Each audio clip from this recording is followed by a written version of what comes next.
الاسلام دین الاسلام اندھیرے چھٹے اجالا ہوا ظلم و ستم کا ازالہ ہوا دین الاسلام دین الاسلام. الحمد للہ رب العالمین والصلاة والسلام علی سید الانبیاء والمرسلین اما بعد فاعوذ باللہ من الشیطان الرجیم بسم اللہ الرحمن الرحیم الصلاة والسلام علیک یا رسول اللہ وعلی آلک واصحابک یا حبیب اللہ الصلاة والسلام علیک یا نبی اللہ وعلی آلک واصحابک یا نور اللہ. نبی پاک صاحب الاولاق سیاح افلاق صلی اللہ علیہ وسلم نے ارشاد فرمایا، جب تم مرسلین علیہ السلام پر درود پاک پڑھو تو مجھ پر بھی پڑھو، بے شک میں تمام جہانوں کے رب کا رسول ہوں. صلو علی الحبیب صلی اللہ تعالی علی محمد صلی اللہ تعالی علیہ وسلم. میٹھے میٹھے اسلامی بھائیوں اور مدنی چینل کے ناظرین، گزشتہ سلسلے میں ہم نے تاریخ مدینہ کو بیان کیا تھا. مدینہ پاک کی تاریخ پر اگر ہم نظر دوڑاتے ہیں تو نبی پاک صلی اللہ علیہ وسلم کی ولادت سے ہزاروں سال پہلے یہود و نصارہ اس شہر کے اندر آ کر آباد ہو گئے تھے. مکہ پاک میں نبی پاک علیہ الصلوۃ والسلام نے 40 سال کی عمر میں اعلان نبوت فرمایا، اور اعلان نبوت کے 13 سال بعد تک نبی پاک علیہ الصلوۃ والسلام مکہ پاک میں لوگوں کو خدا وحدہ لا شریک کی طرف بلاتے رہے. نبی پاک صلی اللہ علیہ وسلم کے دعوت دینے سے بہت سارے لوگ مسلمان ہو گئے، لیکن مکہ پاک میں مسلمانوں پر کفار جفاکار کی طرف سے بے انتہا ظلم و تشدد کیا گیا. نبی پاک علیہ الصلوۃ والسلام کی اجازت سے مسلمان مکہ سے ہجرت کر کے مدینہ جانا شروع ہو گئے. نبی پاک علیہ الصلوۃ والسلام بھی مکہ سے ہجرت کر کے مدینہ شریف میں پہنچے. نبی پاک صلی اللہ علیہ وسلم جب مکہ سے ہجرت کر کے مدینہ میں آئے تو مدینہ میں اسلام کے مقابل میں صرف مشرک نہیں تھے، بلکہ یہودی بھی تھے اور عیسائی بھی تھے اور مشرکین بھی تھے. نبی پاک صلی اللہ علیہ وسلم نے اپنی مبارک زندگی کے 10 سال مدینہ پاک میں گزارے. جب نبی پاک علیہ الصلوۃ والسلام نے لوگوں کو اسلام کی دعوت دینا شروع کی تو آہستہ آہستہ لوگ اسلام کے دامن میں آنا شروع ہو گئے. نبی پاک علیہ الصلوۃ والسلام کی دعوت سے قبیلہ اوس اور خزرج یہ بھی مسلمان ہو گیا، اور یہی لوگ بعد میں انصار کہلائے. جی ہاں، تمام انصار انہی صحابہ کرام علیہم الرضوان کی اولاد میں سے ہیں. قبیلہ اوس اور خزرج کے درمیان 120 سال تک آپس میں جنگ رہی، اور یہ جنگ اتنی زیادہ طویل ہوئی جس کا نتیجہ یہ ہوا کہ ان دونوں قبیلوں سے بڑے بڑے سردار مارے گئے، ان کے سینکڑوں نوجوان قتل ہو گئے. چنانچہ قبیلہ اوس اور خزرج نے مل کر متفقہ طور پر خزرج قبیلے کے ایک دانا اور ہوشیار آدمی عبداللہ بن ابی بن سلول کو متفقہ طور پر اپنا سردار منتخب کیا. اس کی سرداری کا اعلان کرنے کے لیے دن کا بھی تعین ہو گیا، اور اس کے لیے ایک سونے کا تاج بنوانے کے لیے زرگر کو دے دیا گیا. اسی دوران نبی پاک صلی اللہ علیہ وسلم کے دست حق پرست پر قبیلہ اوس اور خزرج کے کچھ لوگ ایمان لے آئے. چنانچہ ان لوگوں کے ایمان لانے کے بعد ان لوگوں نے اپنے قبائل کے اندر آ کر لوگوں کو اسلام کی دعوت دینا شروع کر دی. ان لوگوں کے دعوت اسلام دینے سے لوگ مدینہ پاک میں اسلام کے دامن میں آنے لگے. نبی پاک صلی اللہ علیہ وسلم جب مدینہ پاک میں آئے تو لوگ آقا علیہ الصلوۃ والسلام کے گرد جمع ہونے لگے. نبی پاک علیہ السلام کے چہرے کو دیکھ کر آپ پر ایمان لانے لگے. یہودیوں کے بہت بڑے عالم حضرت سیدنا عبداللہ بن سلام رضی اللہ تعالی عنہ یہ بھی نبی پاک علیہ السلام کی زیارت کر کے اسلام کے دامن میں آ گئے. سیدنا سلمان فارسی رضی اللہ تعالی عنہ بھی اسلام کے دامن میں آئے. سیدنا سلمان فارسی رضی اللہ تعالی عنہ پہلے مجوسی تھے، آتش پرست تھے۔ یہ حق کی تلاش میں اپنے گھر سے نکلے اور ایک یہودی کے پاس آ گئے۔ کچھ عرصہ یہودیوں کے پاس رہے، کچھ عرصہ عیسائیوں کے پاس رہے۔ سیدنا سلمان فارسی رضی اللہ تعالی عنہ نے یہود و نصارہ کے بڑے بڑے علماء سے یہ سن رکھا تھا کہ ان قریب ایک نبی صلی اللہ علیہ وسلم تشریف لانے والے ہیں جن کی یہ نشانیاں ہیں۔ وہ نشانیاں دیکھ کر سیدنا سلمان فارسی رضی اللہ تعالی عنہ بھی اسلام کے دامن میں آ گئے۔ نبی پاک علیہ الصلوۃ والسلام کی مدینہ آمد پر مدینہ والوں کے اندر خوشی کا سما تھا۔ لوگ جوک در جوک اسلام کے دامن میں آ رہے تھے۔ چنانچہ عبداللہ بن ابی بن سلول کا جو سردار بننے کا خواب تھا وہ شرمندہ تعبیر نہ ہو سکا۔ چنانچہ یہاں سے اس کی سرداری کا معاملہ ماند پڑ گیا اور نبی پاک علیہ السلام نے جو اسلامی اخوت کا ایک نظام قائم کیا، اس کی وجہ سے ہر ایک دوسرے کے برابر ہو گیا۔ چنانچہ عبداللہ بن ابی جو تھا، اس نے اپنے ساتھ کچھ لوگوں کو ملایا اور نبی پاک علیہ السلام کے خلاف سازشیں کرنے لگا۔ یہاں سے منافقت کی ابتدا ہوئی۔ منافقت کی ابتدا اس طرح ہوئی کہ یہ سامنے آ کر نبی پاک علیہ السلام کے تو دشمنی کا اظہار نہیں کرتا تھا، اپنے دل کی بغض و عداوت کو ظاہر نہیں کرتا تھا، لیکن انڈر گراؤنڈ یہ سازشوں میں مشغول ہو گیا اور اس نے ایک اپنا حلقہ احباب بنا لیا، یہاں تک کہ اسلام کی جڑیں کھوکھلی کرنے کی یہ ناپاک کوششیں کرنے لگا۔ مکہ کے جو مشرکین تھے، ان لوگوں نے جب دیکھا کہ ایک ایسا گروہ پیدا ہو چکا ہے جو اسلام کی جڑیں کھوکھلی کر رہا ہے، تو ان لوگوں نے مدینہ والوں کے نام ایک پیغام بھیجا کہ ہمارا آدمی تمہارے پاس آیا ہے اور تم لوگوں نے اسے پناہ دی ہے، لہٰذا یا تو تم اسے اپنے شہر سے نکال دو یا پھر جنگ کے لیے تیار ہو جاؤ۔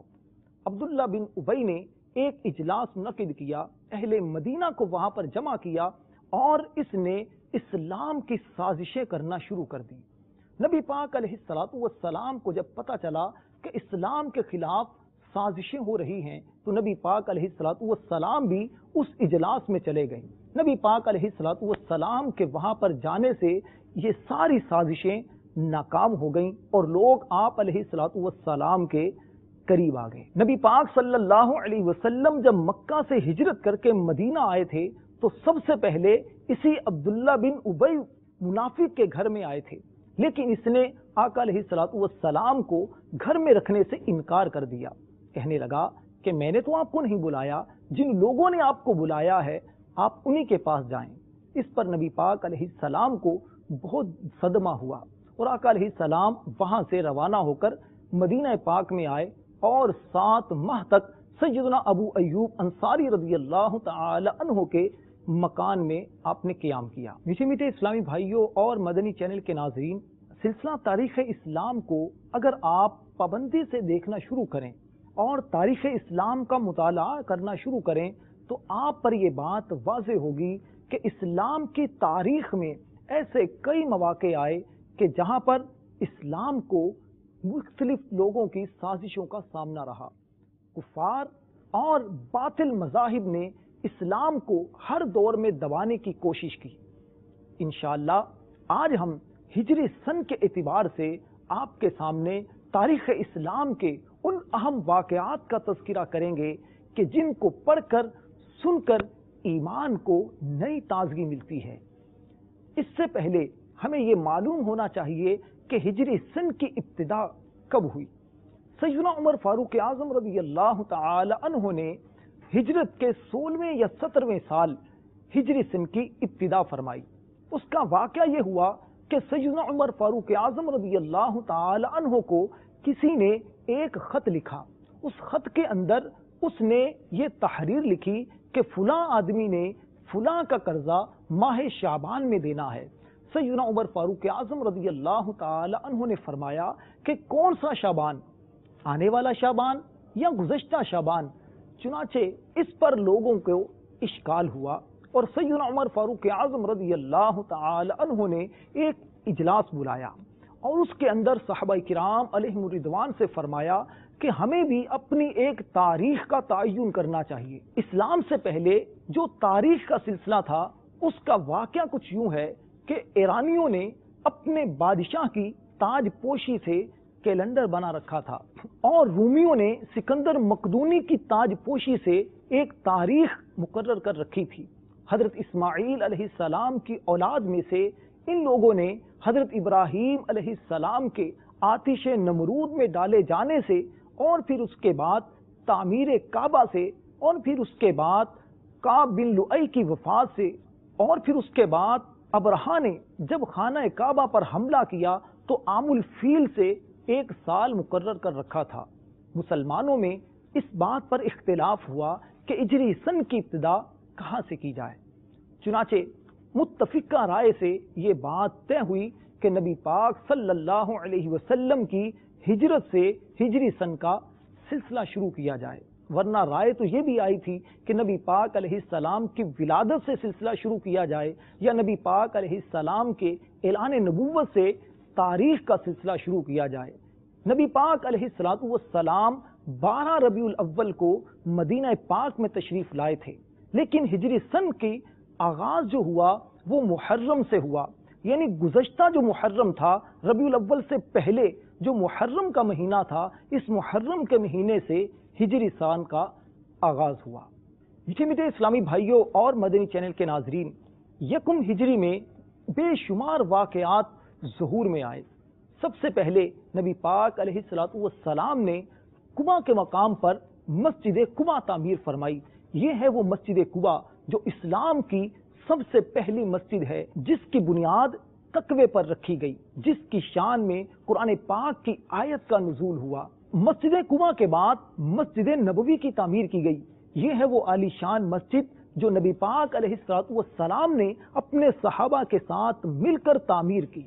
یہ جگہ 2 یتیم بچوں کی تھی جن کا نام سہل اور سہیل تھا۔ یہ حضرت سیدنا اسعد بن زرارہ رضی اللہ تعالی عنہ کی کفالت میں تھے، اور اس جگہ کو سیدنا ابوبکر صدیق رضی اللہ تعالی عنہ نے 10,000 دینار میں خریدا تھا۔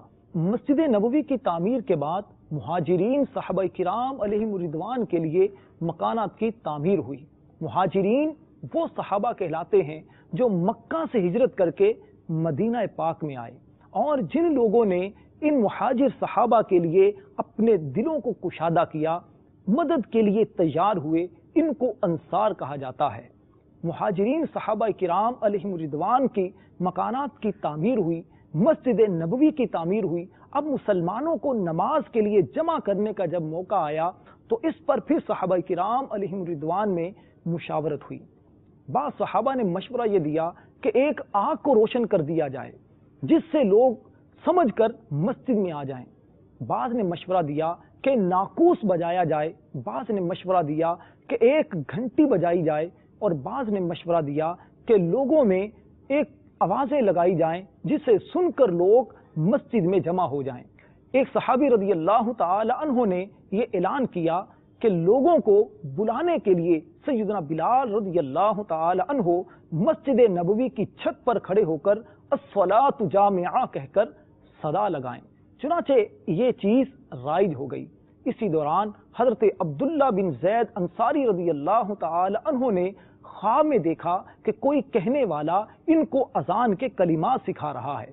چنانچہ نبی پاک علیہ السلام کے سامنے جب یہ بات بیان کی گئی تو نبی پاک علیہ السلام نے اسے قبول فرمایا، اور نبی پاک علیہ السلام نے ان سے کہا کہ آپ بلال رضی اللہ تعالی عنہ کو اذان کے کلمات سکھا دیں تاکہ یہ اذان کہنا شروع ہو جائیں۔